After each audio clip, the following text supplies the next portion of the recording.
Hey everyone, I'm John Lynn, the founder and chief editor at Healthcare IT Today. We're excited to bring you another in our series of interviews with top leaders in healthcare IT.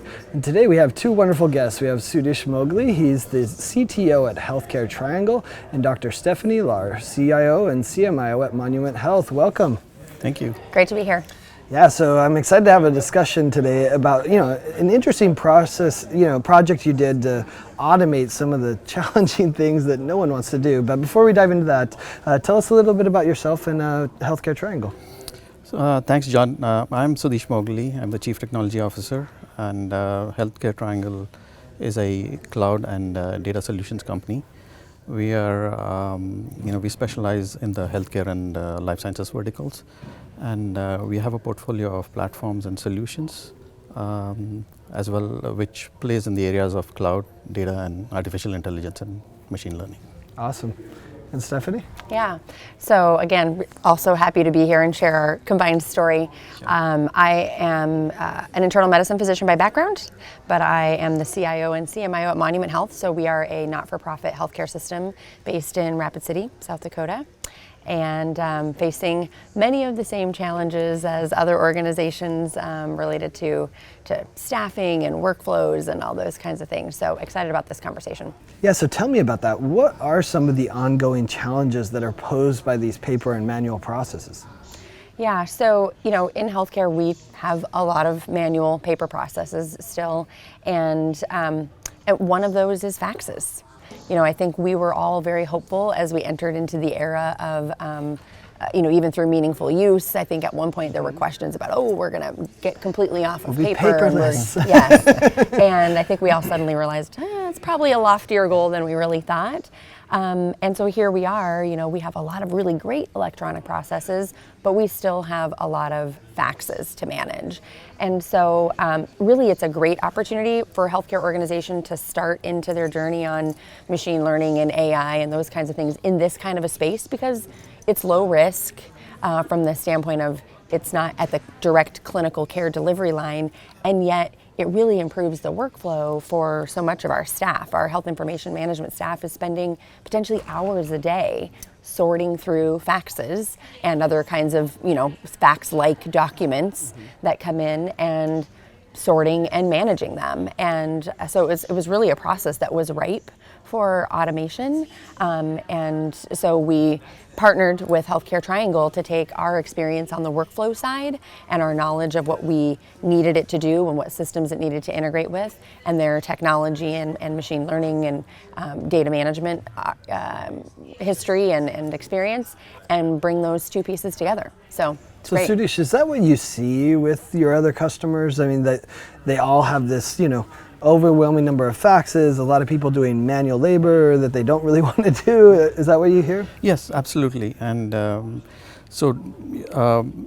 are seeing a lot of that with all our different customers, and it's all about digitization and taking that paper-based documentation and moving that into the digitizing them, and and then putting that through the workflow for indexing and categorizing. We are seeing a lot of that.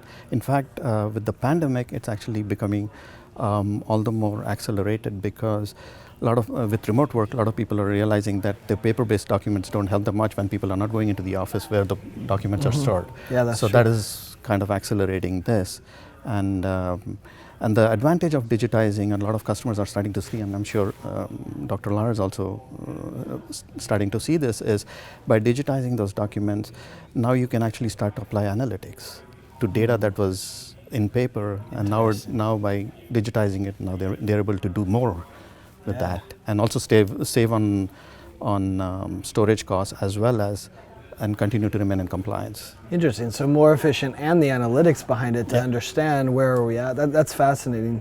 So tell us, Stephanie, what is the current process? Like, how has it evolved? Where are we at today? What did you do to address these challenges? Well, I think it is a great story to tell, because the important part is we're not totally done. Okay. But we're in the middle of it. And I think one of the things that we sometimes do to ourselves is we wait to turn things on until it's perfectly ready. And machine learning is not an area where you can do that. I mean, by design, by nature of what it is we're trying to do, you've got to get it on, and you've got to start collecting some information so that that learning can happen. And so that's been a great education even for us and our teams, because we're used to this very plug and play. We identify a solution, we implement it, we turn it on, and the end users expect that what it's going to happen on day one is what it's going to do forever. And the amazing thing about machine learning is that's not the case. It's going to get better and better, but it also means that there's some communication to happen around this process. So what we really did was, again, we took a process that was very manual. So a fax would come in either on paper. Most of them were digitally available. And then they would be reviewed by a person, categorized by a person, and filed into the appropriate location by a person. So hours and hours a day of human capital being spent on that. And to be honest, while we didn't hear a lot of complaints about it, it's not the kind of thing that people get up in the morning and say, I can't wait to go manage those faxes. And with staff retention, that's a problem. Yeah, exactly. And so, so what we started with first was really just being able to separate them into categories.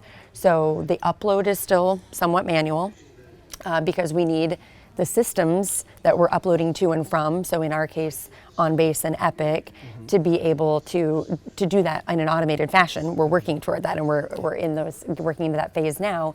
But again, starting with where we're really trying to go and how can we get up and moving was to begin with, let's just take the segmentation part out. So let's have it read who that patient is. What kind of document is this? So if we know those two things, then the machine learning can put it into the appropriate proposed location.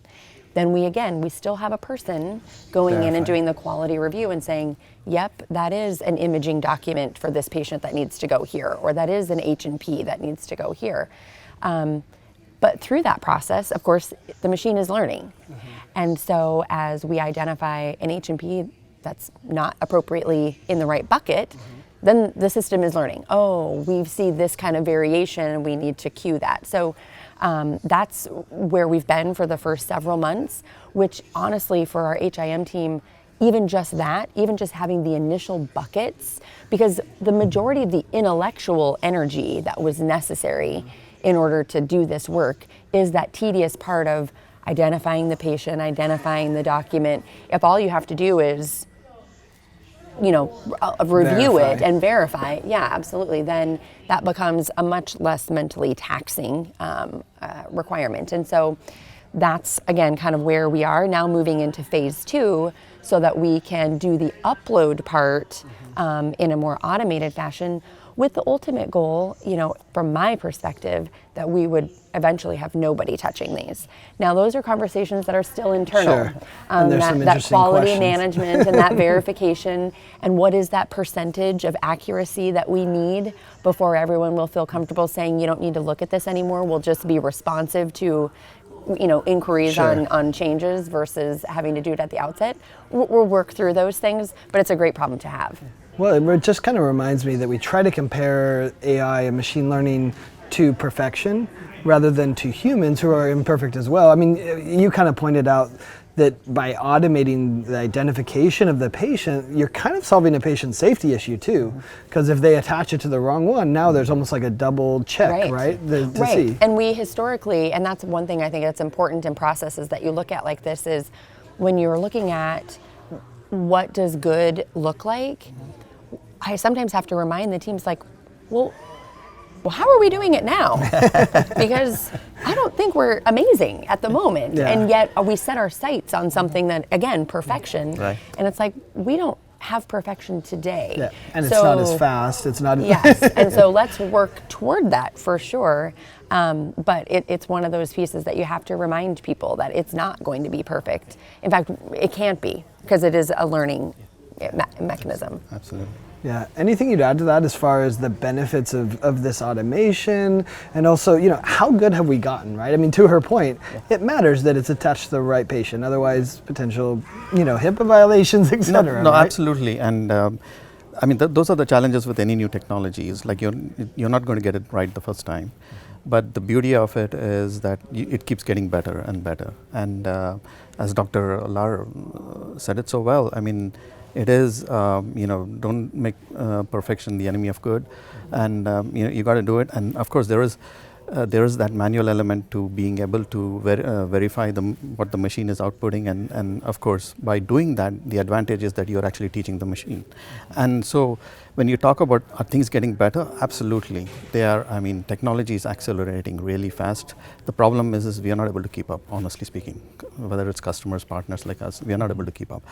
But the beauty is that it's just getting better. Things are getting more and more accurate, and so it's just, and I think the percentages are just going to get much higher. And, absolutely. Yeah. And you probably haven't heard one person say, "Wait, I wanted to do all that manual process again." Yes, no one says we have those faxes back. No, it's amazing, right? Once we automate it, they're like, "Wait, you're getting rid of my job?" No, we're just actually upskilling you. Yeah, and I think in this post-pandemic era of the Great Resignation and all those challenges that we're seeing, it actually, if there's a silver lining in it, I'm a firm believer in looking for that silver lining, and it might be a little bit of a stretch here, but for a while when we began to talk about automation in a variety of different settings, especially because we were looking at them initially in usually lower paying areas with more manual labor, that's a marketplace of our workforce that they already feel vulnerable. They already feel often like they're going to be the first to be cut. Yeah. And so when we started talking about automation, you start those kinds of conversations, the immediate reaction can sometimes be, what I'm hearing is you're trying to eliminate my job.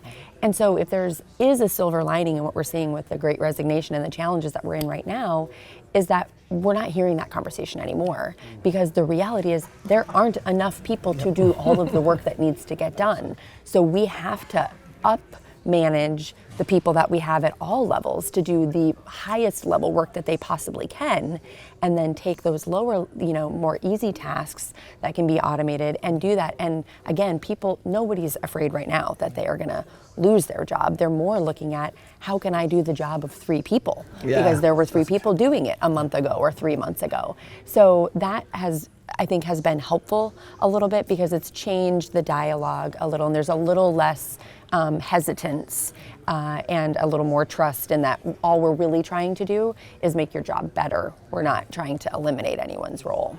That's awesome. Well, thank you, Stephanie. Thank you, Sudish. And thanks everyone for watching and listening. If you want to find more great healthcare IT content like this, be sure to check it out at healthcareittoday.com.